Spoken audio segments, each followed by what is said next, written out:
Happy mother's day. பூமி தாயின்னு சொல்லுவாங்க.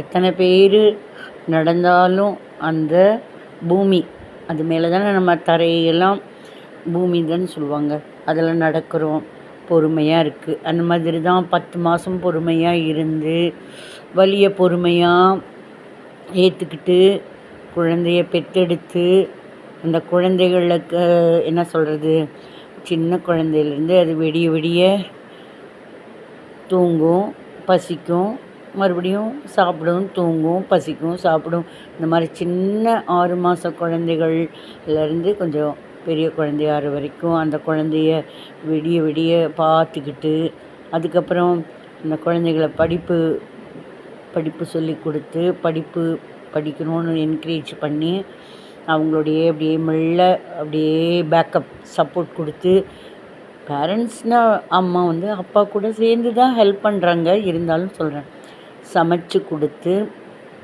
குழந்தைகளுக்கு என்ன பிடிக்கும் அப்படின்னு, தன் மாமனாருக்கு என்ன பிடிக்கும், தன் ஹஸ்பண்டுக்கு என்ன பிடிக்கும் அப்படின்னு எல்லாரையும் பார்த்துட்டு கடைசியில் தனக்கு என்ன மிச்சம் இருக்கோ இருக்கிறத சாப்பிட்டுட்டு படுத்து தூங்குற பொழப்பு தான் நிறைய பெண்களுக்கு அந்த மாதிரி தான் இருக்குது. தியாக உணர்வு நிறையாவே இருக்கும் இல்லையா?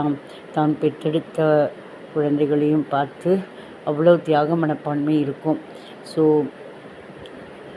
தியாக மனப்பான்மை உள்ள பெற்ற தாய் அன்னை என்று சொல்கிறோம் இல்லையா? அந்த அன்னையர் தின வாழ்த்துக்கள் அனைத்து அன்னையருக்கும் உரித்தாகுக. நன்றி.